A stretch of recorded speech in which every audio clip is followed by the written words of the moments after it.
네, 윤 대통령 탄핵 심판 선고 시점에 여러 의견이 나오고 있는 가운데 최상목 대통령 권한대행은 마은혁 헌법재판관 후보자 임명 여부를 두고 여전히 침묵하고 있습니다. 자세한 내용 두 분과 짚어보겠습니다. 조청래 전 여의도연구원 부원장, 최진 대통령 리더십 연구원장 두 분과 함께합니다. 어서 오십시오. 네, 안녕하십니까. 자, 최상목 대통령 권한대행 오늘 국무위원 간담회 통해서 마은혁 헌법재판관 임명 여부 두고 여러 가지 의견 수렴할 예정이라고 하는데 어떤 이야기들 좀 나올까요? 우선 지난번에 그 마은혁 재판관 지명자를 임명하지 않고 2명만 임명할 때 예. 국무위원회에서 공개적으로 국무위원들 사이에서 반발이 나왔다고 알려졌잖아요. 예. 그 이후에 그 최상목 권한대행이 앞으로는 그런 사례가 있으면 미리 논의하겠다라고 얘기한 그 연장선상에서 나온 얘기인데요. 예. 이게 비공개 국무위원 간담회니까 아마도 무슨 내일 무슨 안이 나오든지 간에 안을 결정하는 자리는 아닌 것 같고요. 의견 수렴 자리인데 그 자리에 법무부 차관, 법무부 장관 대리도 나오고 그다음에 법제처장도 나오니까 우선 법리 검토에 대한 의견을 들을 것 같고요. 예. 그다음 각부 장관들, 국무위원들한테서 국민 여론의 흐름이라든가 구체적인 시나리오에 대한 부분도 나올 수가 있겠죠. 실제로 임명을 했을 경우, 안 했을 경우 이런 얘기.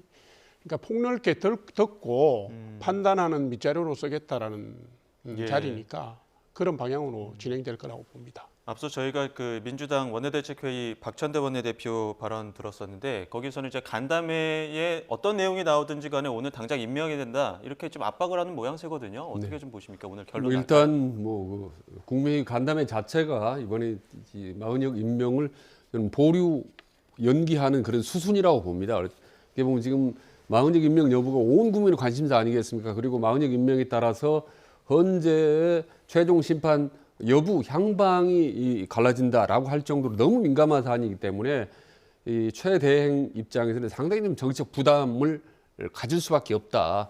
더구나 이번에는 이제 반드시 서둘러서 마 후보를 임명해야 될 그런 강제적인 의무도 없는 거거든요. 거기다가 일부 국무위원은 또 반대 의견을 이미 피력을 했습니다. 그래서 종합적으로 판단하면 복잡하고 아주 민감하게 짝이 없는 이 마은혁 카드 어떻게 보면 뜨거운 불이라고 할 수밖에 없는데 이 상자를 오늘은 일단 연기하고 보류할 가능성이 높다라고 좀 봅니다. 특히 이 한덕수 대행의 어떤 그 헌재 심판 이후로 미룰 가능성이 높다. 그래서 예. 전혀 일단 멀찌감치 좀 떨어져 있으려고 하는 것이 최 대행의 그런 어떤 생각이 아닌가 싶습니다. 근데 이제 정치권의 압박은 더욱 거세지고 있습니다. 한쪽에서는 단식 투쟁하고 있고 한쪽에서는 이제 보이콧하고 있는 상황인데 일단은 여당에서는 박수영 의원 지금 마은혁 헌법재판관 임명 안 한다고 확실하게 그 결론을 내려야 된다 이렇게 주장하면서 지금 단식하고 있거든요. 이건 어떻게 보십니까?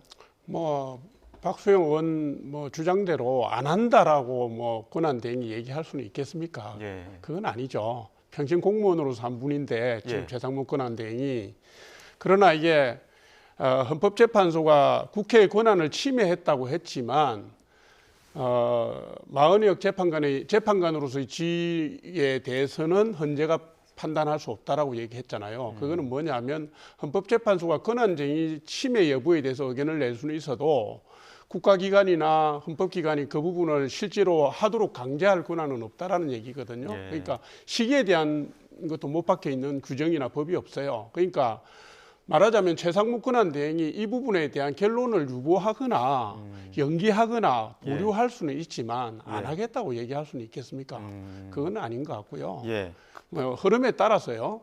법이나 절차를 어기지 않는 범위 내에서 가장 합리적인 걸 찾아갈 거라고 봅니다. 야당은 지금 국정협의회 보이콧하겠다는 거 아닙니까? 근데 이게 네. 명분이 맞느냐 이런 좀 여러 가지 의견들도 나오는 것 같은데요. 저는 이제 양쪽 다 좀 문제가 있다고 보는 게 사실 대통령 권한대행에 어느 한쪽 정당이 압박을 가하는 경우는 봤더니 요즘처럼 여야가 동시에 말이죠 협공을 하는 경우를 참 보기 드물었어요.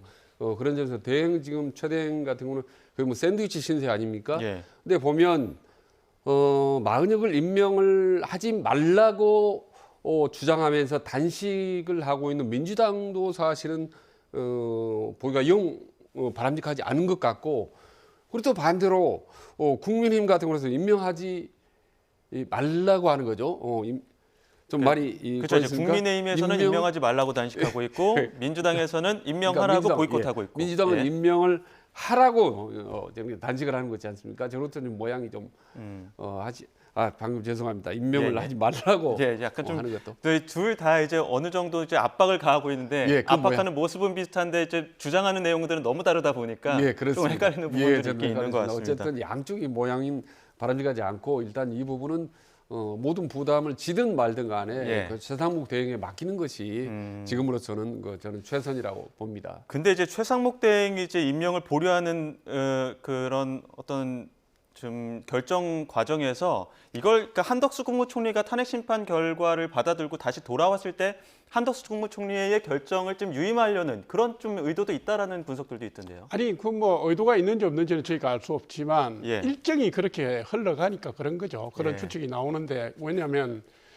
마은혁 죄송합니다. 예. 마은혁 재판관 지명자에 대한 그 권한쟁의 심판 변론 종결이 먼저 일어났고요. 예.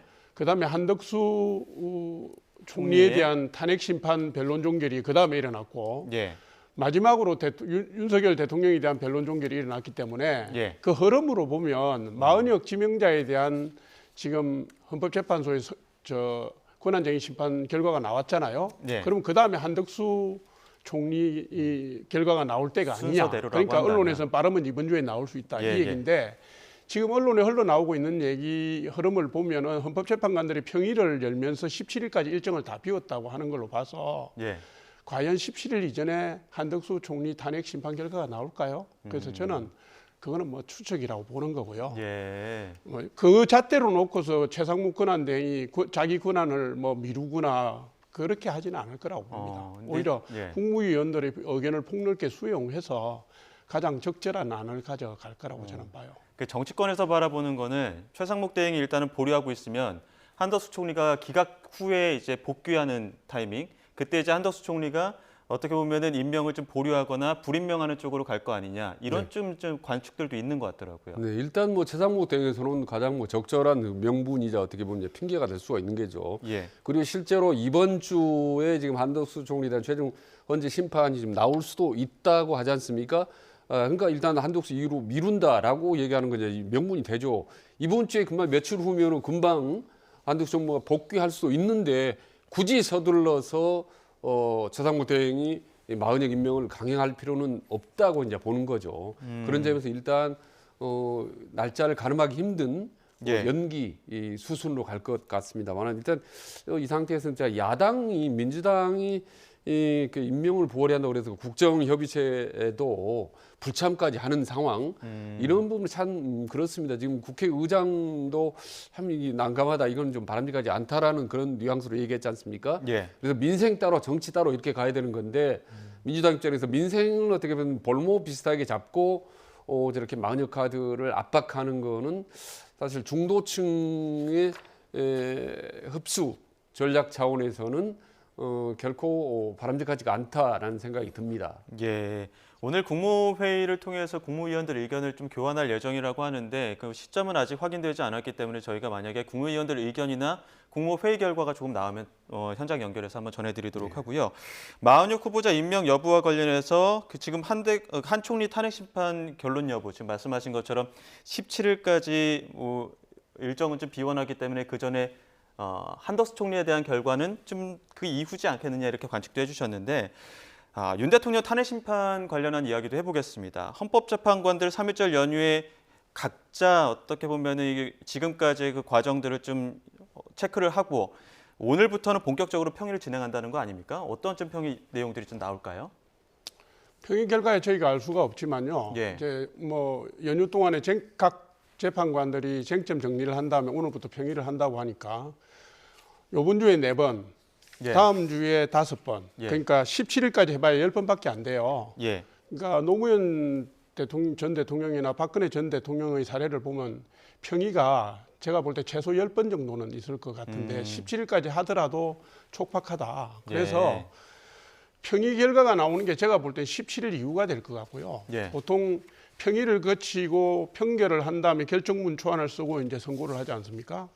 그 앞에 두 사례를 보면은 평일을 두세 차례 남겨놓고서 선고일을 지정하더라고요. 예. 그렇게 따져보면 17일 이전에 선고일 지정까지는 나올 수 있지만 그 전에 선고까지 나오기는 힘들지 않겠는가 이렇게 보는 것이고요. 예. 지금 뭐 알 수가 없지만은 8분의 재판관들의 성향을 보면 예. 제가 볼 때 최소 두세 분 정도는 강한 보수 성향을 가지고 있다고 봅니다. 그래서 이 평의를 통해서 의견을 좁혀가는 과정도 만만치 않을 것 같아요. 이게 뭐 거시기 여론의 압박이 있고 국민 여론이 한쪽으로 확 쏠린다면 모르지만 지금 아시는 것처럼 탄핵 반대 여론도 대단하고 광장에서 여론도 대단하지 않습니까? 그렇게 보면 평의 과정에서 평결까지 가는 과정이 지금 생각하는 거 뭐 열흘이나 2주보다 조금 더 걸릴 수도 있겠다 저는 이렇게 봅니다. 근데 앞서 저 헌법재판소 취재기자 저희 지금 YTN 취재기자 연결해서 들어봤습니다만 현장에서는 이르면 7일, 그러니까 이번 주 금요일 선고 가능성까지 나오는 것 같은데요.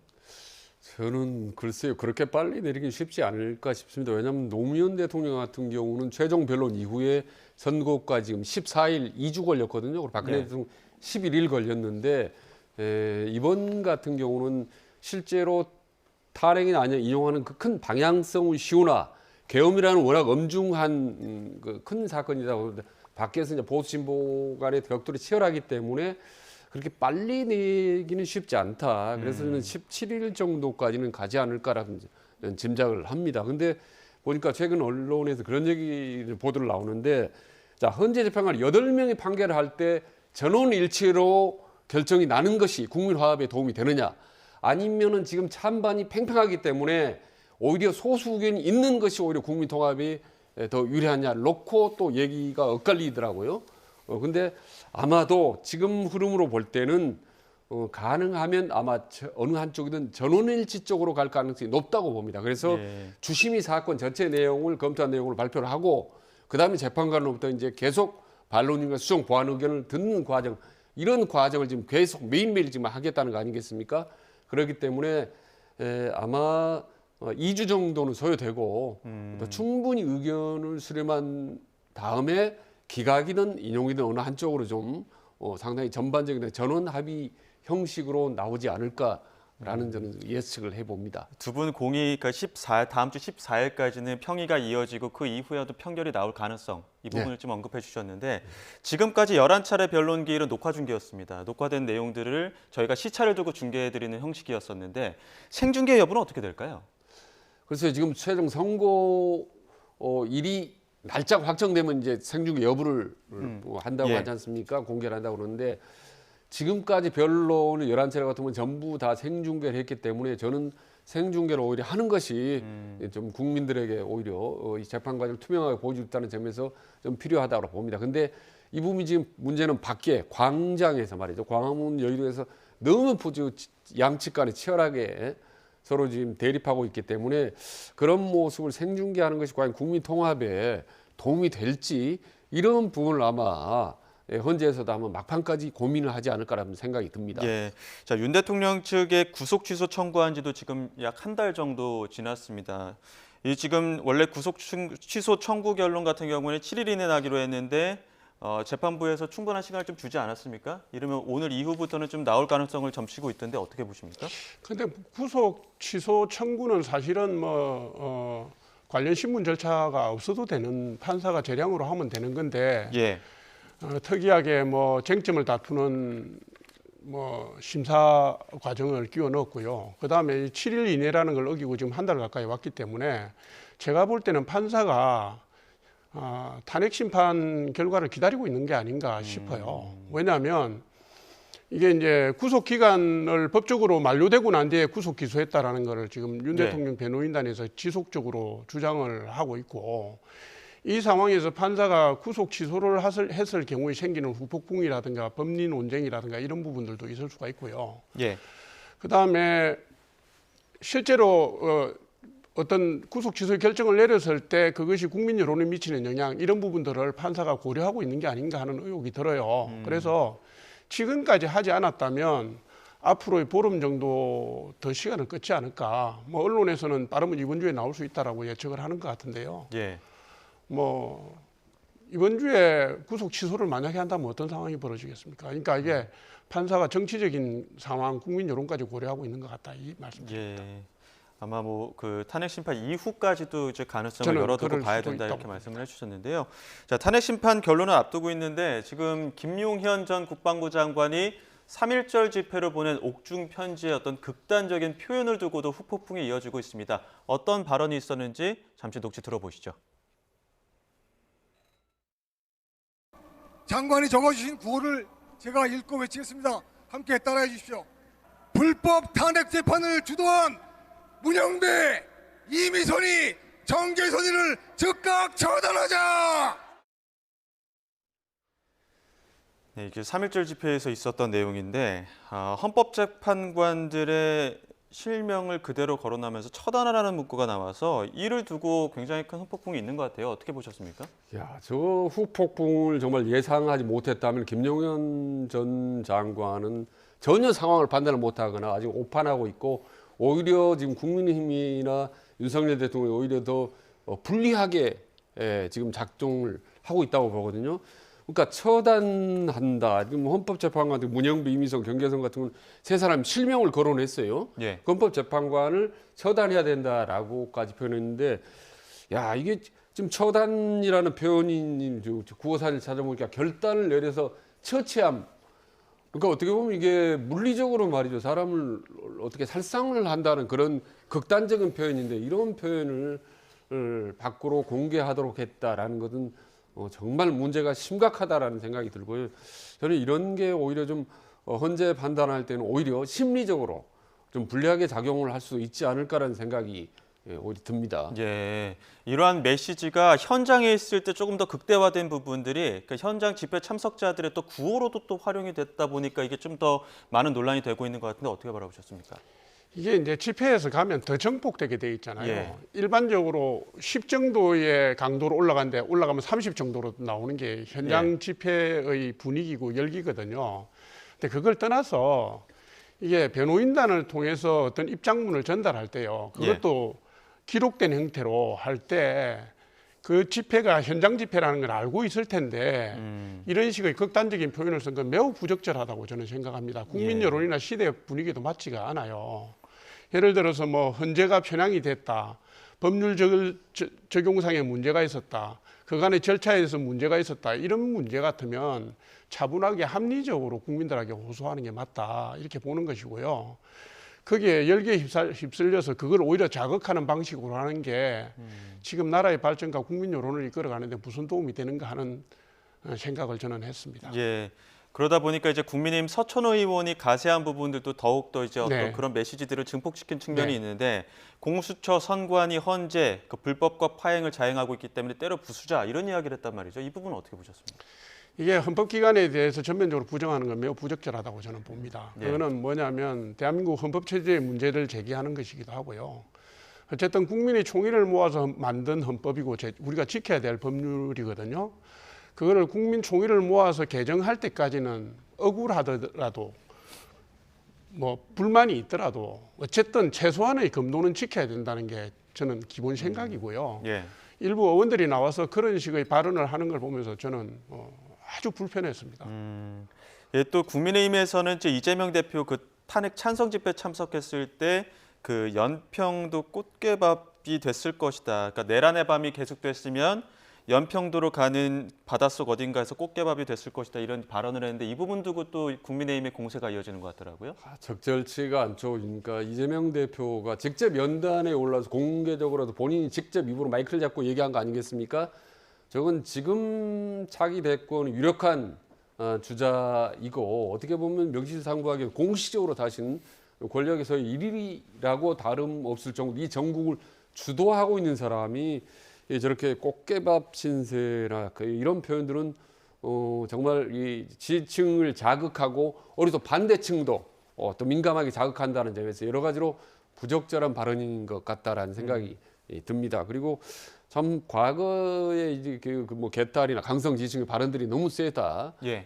비판을 많이 하고 또 자제하고 그랬는데 또 우리 민주당 대표 입에서 저런 표현이 나오는 것도 적절치 않고 그리고 아까 조금 전에 지적했지만 또 국민의힘 의원들의 입에서도 자꾸 그런 강성 발언이 튀어나오는 것은 예. 정말 이 상황, 이 계엄 정부에서 절대 바람직하지 못하라는 말씀을 좀 더 강조해서 말씀드리고자 합니다. 예, 지난 지금 연휴 기간 동안에 특히나 많은 이야기들이 나왔던 게 3.1절 그 집회, 네. 여야 모두 장외 여론전에 굉장히 집중을 했거든요. 이 부분 어떻게 보셨습니까? 특히나 여당에서는 그 탄핵을 반대하는 여론층, 집회 참석자들이 야당보다 상당히 많았다. 이 부분을 좀 강조하는 것 같은데요. 네, 뭐 경찰 추산으로 보면은 4배에서 6배가 많았다고 하니까요. 예. 그리고 그 이후에 언론 보도를 보면 민주당 쪽에서도 이재명 대표가 총력 동원을 지시한 집회인데도 민주당 주도의 집회인데도 그런 상황을 보고 좀 당황스러워하는 기색이 역력했다 이렇게 나오니까 국민들의 열기가 그렇게 현장에서도 쏟아져 나오니까 정당으로서 무시할 수 없고요. 영향을 받을 수밖에 없죠. 예. 아마 헌법재판소도 자유롭지 않을 겁니다. 그런 데서. 이거 탄핵 심판에 어떤 영향이 좀 있을까요? 근데 저는 이게 그 거리에 보수 쪽 사람들이 많이 집회에 나온다고 그래서 그건 전혀 좋아할 일은 아닙니다, 사실은. 절박하니까 당연히 이제 많이 나오는 거고, 그리고 그럴수록 저는 오히려 중도층은 떨어져 나갈 가능성이 높다고 봅니다. 예. 그리고 그 과거 조국 사태 때도 아시다시피 촛불 집회에 참석했던 사람들이 훨씬 더 많았지만 중도층 이탈해서 결국은 이제 정권을 어떻게 봅니다. 빼앗긴 경우 아니겠습니까? 그래서 네. 지금 아스팔트 위에서 보수 진보 사람들이 더 많이 나오느냐 누가 나오느냐는 어떤 숫자의 게임은 특별한 의미가 없다. 예. 보이지 않는 다수 말하자면 중도층의 향배가 훨씬 더 중요한 거지. 거리에 나오는 게 어느 쪽이 더 많이 나오는 것, 더 동원하는 것 이런 부분들은 별 의미가 없다. 그래서 지금 민주당 같은 경우도 의원들이 전부 막 쏟아져 나오지 않습니까? 예. 저는 그런 것들이 이 대세 어떻게 보면 지금 당장 가시적으로 상당히 어떤 자기 만족을 할지 모르겠지만 예. 대선의 향방을 가늠한 어떤 민심의 대세 그리고 중도층 향방에는 영향이 적고 예. 오히려 역효과가 날 수도 있다라는 부분을 좀 깊이 인식을 했으면 좋겠다 예. 말씀드립니다. 자, 이 부분은 민심이 어떻게 바라볼지도 관심을 모으고 있는데요. 여당 지도부가 대구를 찾았습니다. 박근혜 전 대통령을 만났는데 만나면서 어떤 이야기를 나눴는지 먼저 들어보겠습니다.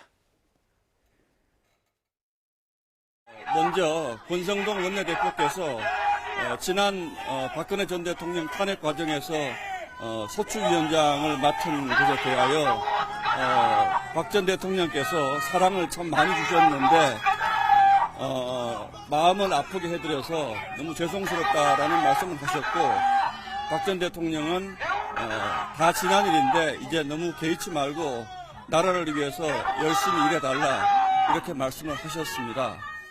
윤석열 대통령이 지금 구치소에서 수감돼서 이런 상황을 맞게 된 것에 대해서 마음이 무겁고 국가의 미래를 위해서 여당이 단합해 줬으면 좋겠다라는 말씀을 전하셨습니다.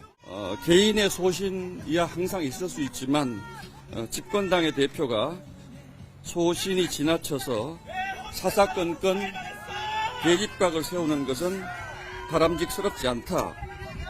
힘을 합쳐야 한다. 개인 행동이 지나치면 상황을 더 어렵게 할 수 있다. 이런 말씀도 주셨습니다. 주요 메시지 중에 두 가지가 관심을 모았는데 일단 첫 번째가 권성동 원내대표와 박근혜 전 대통령의 만남. 그러니까 권성동 원내대표 지금 탄핵 후에 첫 만남이니까 8년 만에 만난 건데 이 두 분의 만남은 보수층 여론에 어떤 좀 영향을 미칠까요? 우선 뭐 2017년의 그 상처에 대한 치유 과정이 필요하잖아요. 당시에 국회 소추 대리인이었으니까 권성동 원내대표가 아마 두 분은 그 이후에는 한 번도 만남이 없었던 것 같아요. 그러니까 예. 처음 만난 자리에서 그 부분에 대한 인간적인 미안함, 유감 이런 표현을 했고 박근혜 전 대통령이 통 크게 예. 지나간 일이다. 최선을 다해달라 이 얘기를 한 거 아닙니까? 그러니까 2016년, 17년 탄핵과 지금이 상황이 다르지만 어쨌든 그때 그 헌법재판소의 심판 과정, 재판 과정이나 형사재판과 별개로 당시에는 여당이 극도로 분열을 했거든요. 하면서 탈당을 하고 한 3분의 1 정도가 당 밖으로 나가고 그렇게 됨으로써 보수가 전면적으로 괴멸되는 상황까지 빠져서 그 이후에 조기 대선, 총선 줄줄이 패배하는 아픈 기억이 있습니다. 그래서 네. 보수를 재건하는 기간이 오래 걸렸어요. 그러니까 박근혜 전 대통령께서 그 부분에 대한 소외가 있지 않겠습니까? 그러니까 단합해서 가라. 예. 힘을 모아라. 2017년까지 그런 형태로 가면 안 된다는 말씀을 우회적으로 저는 하신 걸로 보고 있습니다. 저는 좀 개인적으로 납득이 안 되는 게, 그러니까 탄핵당한 현직 대통령들 정당이 탄핵당했던 전직 대통령을 방문하는 게 어떤 효과가 있는지 저는 잘 모르겠어요. 저 그림이 과연 어떤 정치적인 득이 있는지. 지금 보수진영 이미 똘똘 뭉칠 만큼 뭉쳤지 않습니까? 그다음에 TK 민심을 결속을 하러 갔다. 이미 TK는 완전히 똘똘 뭉쳐서 보수를 진영하고 있는데 더 이상 뭘 바라고 저리 갔는지 이해할 수 없고, 오히려 저 부분은 조금 전에 제가 거듭 강조했는데 중도 이탈이라는 측면에서 오히려 총체적으로 보면은 득보다는 좀 더 실이 많은 모임이 아니었나. 저는 굳이 참 타이밍이나 여러 가지 모양, 그림이 저는 오히려 좀 적절치 않다는 생각이 듭니다. 예. 근데 이 만남을 통해서 실명이 거론되진 않았지만 한동훈 전 대표에 대한 어떤 지적, 겨냥한 듯한 발언들도 나와서 그에 대한 해석들이 좀 여러 가지로 나오는 것 같습니다. 네. 자, 박근혜 전 대통령이 현장에서 집권당 대표가 소신을 내세워서 개인 행동하는 건 도움이 되지 않는다. 이렇게 언급을 했는데 이게 한동훈 대표를 겨냥한 것 아니냐 이런 해석이거든요. 뭐 제가 뉴스로 접한 거는 그런 부분이 있다라고 생각을 했습니다. 2016년 국회에서 탄핵 절차가 시작될 때요. 사실은 당시에 여당의 일부가 탄핵 찬성으로 돌아서지 않았으면 국회 가결이 불가능했었습니다. 근데 이번에도 똑같은 양상이 벌어졌어요. 어쨌든 국민의힘 내부에서 일부 의원들이 동참함으로 해서 탄핵이 국회에서 가결이 됐고 헌재로 넘어갔지 않습니까? 예. 그리고 그것보다도 국민들이 보시기에 집권 여당이 한 목소리로 한 방향으로 가지 못하고 이렇게 분열되는 모습을 보이는 것 자체가 이게 이제 국정 운영에 커다란 짐이 된다라는 원론적인 말씀이기도 하지만 예. 그 과정에서 어쨌든 당권을 쥐고 있었던 분들이 원팀으로 가는 리더십을 발휘하지 못한 데 대한 아쉬움을 표시하신 것이기 때문에 당연히 그 당시에 당 대표였던 한동훈 대표를 지목한 부분이 있다고 저는 봅니다. 예. 네. 최진호 원장님은 어떻게 해석하세요? 저는 이제 박근혜 대통령이라든지 이명박 전 대통령이 말이죠. 퇴임 이후의 처신은 상당히 비교적 잘 해오고 있다고 저는 긍정적 평가합니다. 정치적인 발언, 그리고 상대 정당에 대한 공격 이런 부분들 상당히 자제한다는 측면에서는 오히려 문재인 전 대통령보다는 퇴임 이후 처신을 비교적 잘 해오고 있다라고 평가를 합니다만 이번 발언 같은 경우는 참 박근혜 전 대통령답지 않다라는 생각이 들어요. 예. 안동을 콕 집어서 상당히 좀 비판적인 이야기를 했는데 이거는 과연 국민의힘의 통합이 도움이 될지 오히려 또 분열을 좀 심화시키는 그런 또 역작용을 일으키지 않을까라는 부분이 듭니다. 그래서 저는 개인적으로는 모든 전직 대통령들, 문재인이나 이명박 그리고 박근혜 전 대통령이 앞으로 이후 조기 대선 국면에서나 그나마 침묵을 지켜주는 것이 요람되지만 정치적 발언을 최대한 삼가하는 것이 여야 모두에게, 국민 모두에게 더 도움이 된다라는 말씀 좀 강하게 드리고 싶습니다. 근데 또 이 타이밍에서 한동훈 전 대표가 지난 저녁에 그 자서전 출간 이후에 언론 인터뷰에서 윤석열 대통령에게 미안한 마음이 있다 이렇게 밝혔었거든요. 어떻게 보면 보수층을 좀 안으려는 행보인데 지금 박근혜 전 대통령의 이런 언급 자체가 보수층 여론의 어떤 한동훈 대표를 바라보는 여론이 어떻게 좀 바뀔까요? 지금 제가 볼 때 박근혜 전 대통령의 그 발언은 지금 국민의힘 지지층 상당수가 갖고 있는 생각하고 크게 배치되지는 않습니다. 않고 그러니까 이게 제가 특정 지도자에 대해서 이렇게 얘기하는 게 좀 부담스럽긴 한데 상황을 객관적으로 볼 필요는 있다고 보여지고요. 그 부분에 대한 아쉬움을 표시한 게 맞고 그리고 이제 지금 정치 지도자가 조기 대선을 전제로 해서 책을 발간하고 지금 조기 행보에 들어갔잖아요. 예, 이런 전 부분도 대표요. 조금 불편한 부분이 있습니다. 바로 직전까지 당 대표를 하셨기 때문에 마음이 아무리 바쁘시더라도 제가 볼 때는 탄핵 심판이 결론이 날 때까지는 조금 자제를 하시는 게 좋지 않았나 이 생각이 좀 들어요. 너무 성급하게 자서전 출간과 함께 조기 네, 대선에 자서전 대한 안에 별 얘기가 다 나올 수밖에 없지 않습니까? 예. 한 구절 가지고 전국을 흔들흔들하게 만들 수 있기 때문에 예. 마음이 조급한 건 알겠는데 예. 그거는 제가 볼 때는 조금 천천히 하든지 아니면 이 시기가 지나고 난 뒤에 하든지 예. 그랬으면 어땠을까? 이미 결론심 다 나온 이후에 좀 나왔으면 네, 좋겠다 네. 이런 말씀해 주셨는데 어떻게 보십니까? 일단 그 부분에 대해서는 저는 동의를 합니다. 예. 좀 타이밍이 너무 좀 빨랐지 않나, 약간 빨랐지 않나 동의를 합니다만, 기왕에 나왔으니까 제가 얘기하고 싶은 거는 한동훈 전 대표는 어떻게 보면 당 내에 있는 친윤 보수층, 말하자면 집토끼를 잡으려고 노력하는 건 별 효과가 없을 거라고 저는 개인적으로 보고, 오히려 당 밖에 있는 중도층을 향한 그런 전략으로 나가는 것이 그나마 훨씬 더 효과적이라고 봅니다. 그러니까 집토끼 먼저, 그러니까 밖에 있는 산토끼를 먼저 잡아야 집토끼를 몰아올 수 있다라고는 보는 겁니다. 근데 지금 현재 보기에 그런 중도층을 향해서 강력하게 뭔가 가슴에 와닿는 메시지라든지 혹은 어떤 정책적인 혹은 정치적인 아젠다 이런 부분 사실 아직은 보이지는 않다고 봅니다. 사실은. 그러니까 이 2달 만에 나온 지금 한동훈 시즌 2에서 뚜렷하게 눈에 보이거나 주목할 만한 부분은 아직은 없기 때문에 그런 부분을 좀 더 보여줄 필요가 있다라고 생각을 합니다. 예, 자 조기 대선은 만약의 경우를 둬야 되기 때문에 좀 가시화되는 상황 속에서 여론조사 결과들도 있습니다. 리얼미터 조사에서는 정권 교체론과 정권 연장론 사이의 격차가 지난주 3.7%포인트 격차였는데 6.1%포인트 차이로 오차범위 밖으로 벌어졌습니다. 지금 정권 교체를 요구하는 여론이 조금 더 많아진 부분들이 있는데 이 부분은 어떻게 바라보십니까? 그러니까 민주당 핵심 지지층하고 국민의힘 핵심 지지층은 큰 변동이 없다고 저는 봐요. 예. 우리가 일반적으로 중도층이라고 분류하는 층에서 이슈에 따라서 민감하게 반응을 하는 것인데요.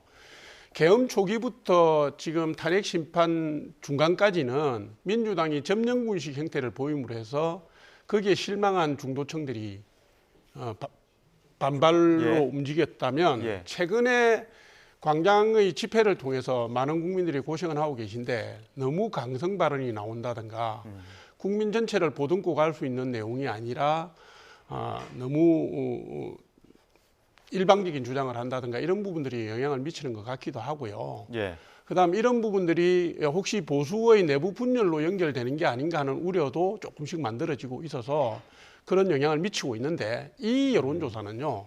아직은 제가 볼 때는 변동 가능성이 많습니다. 탄핵 심판 이후에 어떻게 갈지도 모르고요. 예. 그다음에 그 민주당이 점령구식 행태가 탄핵 심판이 다가옴으로 해서 다시 수면 위로 올라오고 있거든요. 예를 들면 뭐 최상무 권한대행을 인정할 수 없다 뭐 이런 표현들 쓰잖아요. 그러니까 양당의 대응 여하에 따라서 일주일 혹은 2주일 뒤에 또 변동될 또 수 있다. 바뀔 것이다. 예. 그러니까 일단은 조 부원장께서는 지금까지는 민주당의 강공 드라이브 때문에 중도층 여론이 좀 멀어졌다가 다시 한번 중도층 여론이 민주당으로 좀 붙는 모습들이 지금 추이라고 말씀을 해주셨는데 왜 민주당에 붙었다고 보십니까? 일단 저는 현재 11번의 변론을 마치고 나름대로 민심이 좀 정리가 됐다고 봅니다. 그래서 국민의힘 입장에서 보면 온건 보수들이 좀 떨어져 나기 시작한 거죠. 이제 계엄은 뭐 불가피하다. 이번에 또 현재 보니까 11번 보니까 윤석열 대통령이 답변하는 걸 보면 여러 가지로 문제점이 많다라고 실망한 그런 보수 중도층이 좀 떨어져 나가고 역시 또 중도도 역시 이제는 그래도 누가 뭐래도 계엄은 문제 위헌이나 불법성은 명확하다라고 해서 이제 이탈하면서 민주당이 상대적으로 지지율이 좀 올라갔다고 봅니다. 그러니까 한마디로 말씀드리면 현재 11번에 대한 평가, 민심이 이번에 그 민주당 쪽으로서 높게 나온 거고 그러나 저는 이제 한 번 더 만약 최종적으로 확정이 될 경우에 예. 심판이 현재 예. 심판이 확정이 되면 저는 오히려 더 국민의힘 지지율이 빠져나갈 거라고 봅니다. 오히려 근데 민주당이 더 올라갈 가능성이 높다고 말하자면 정권 교체론이 더 올라갈 가능성이 높다고 봅니다. 다만 이제 조기 선거로 갈 경우는 그때 이제 후보가 누구고 어떻게 하냐에 따라서 한 번 더 그때 변화가 올 거라고 봅니다. 예. 그래서 결론은 지금 지지율이 말하자면 고정적인 민심은 아니다라는 부분에는 동의를 합니다.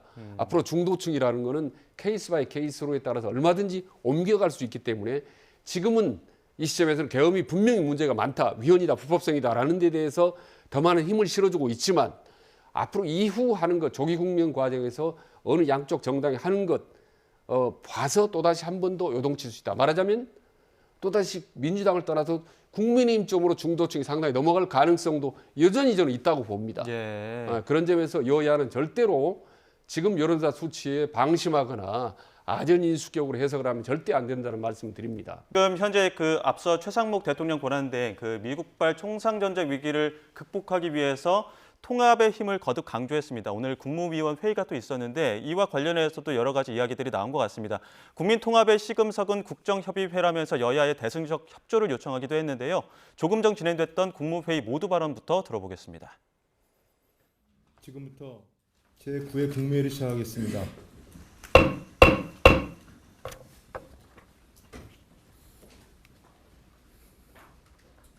미국발 자국 우선주의가 전 세계를 뒤흔들며 국제 정세가 요동치고 있습니다.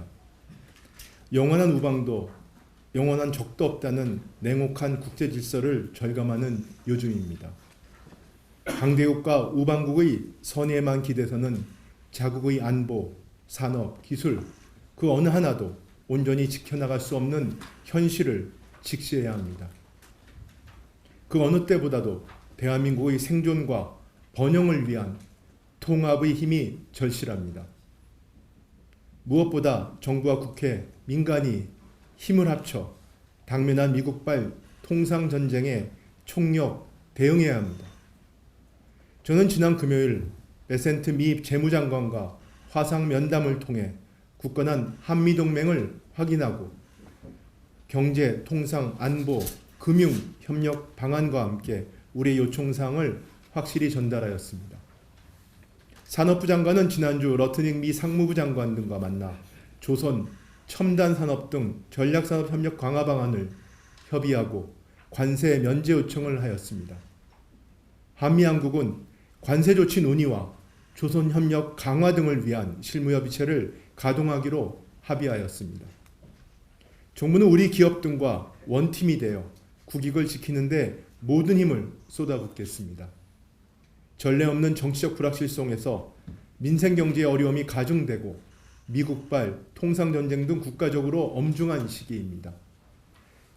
이와 같은 위기 상황에서 민생과 대한민국의 미래를 위한 돌파구를 마련하고 국민 통합의 시금석을 놓아야 할 곳은 여야 정치권과 정부가 함께하는 국회 정부국정협의회입니다.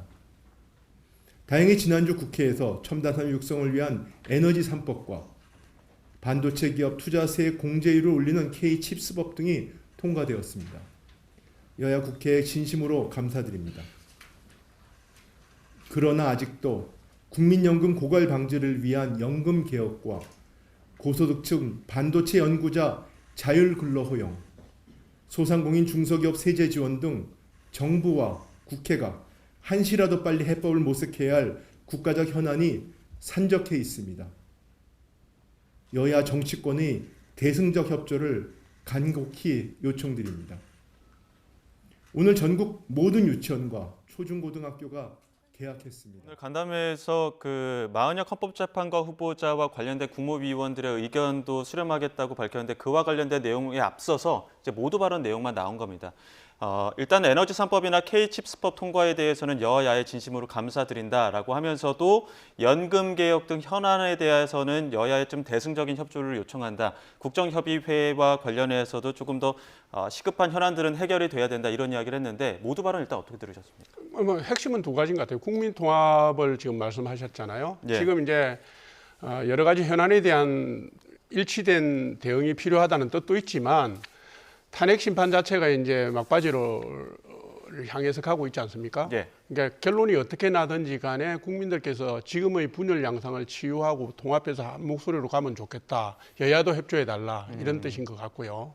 그다음에 대부분은 국정협의체 가동에 대해서 언급을 하셨는데 민생하고 정치를 좀 분리해서 예. 엄중한 민생 현안이나 엄중한 국제 정세에 정부가 제대로 대응할 수 있도록 힘을 좀 실어달라 이 얘기를 하신 것 같아요. 예. 뭐 당연한 말씀이라고 봅니다. 그렇죠. 좀 어떻게 들으셨어요? 그러니까 일단 뭐 국내 정치뿐만 아니라 이제 국제 관계도 대단히 어렵단 말을 많이 강조하지 않습니까? 실제로 사실 트럼프의 어떤 압박 외교의 이제 칼끝이 언제 우리한테 좀 향할지 모르겠지 않습니까? 그런 점에서 좀 도와달라라고 어떻게 보면은 지금 야당에게 많이 호소하고 있는 건데 저도 이제 개인적으로 민주당 입장은 지금 여러 가지로 어떻게 보면 전국에서 우월적 위치에 있는 건 사실입니다. 민주당이. 그래서 저는 개인적으로 마은혁 임명 여부와는 상관없이 예. 사실 이 국정협의체 이런 여기는 좀 적극 협조해주는 모습을 민주당이 보여주는 것이 오히려 저는 그 중도층 확장에 여러 가지 전략적으로 좀 바람직하다. 그 다른 방식으로 얼마든지 최대행이라든지 여권을 정부 여당을 압박할 수 있거든요. 민주당은. 그렇기 때문에 지금은 당장 민생 현안을 다뤄야 되기 때문에 국정협의회에는 빨리 좀 재가동을 할 수 있는 그런 물꼬를 텄으면 좋겠다. 민주당이. 그런 바람입니다. 예, 국무회의 모두 발언과 관련해서 두 분 의견 들어봤는데요. 혹시 모두 발언 이후에 어떤 정치권 혹시 국무위원들의 의견까지 취재가 되는 대로 다시 한번 전해드리겠습니다. 지금까지 조청래 전 여의도연구원 부원장, 최진 대통령 리더십 연구원장 두 분과 함께했습니다. 고맙습니다. 네, 고맙습니다.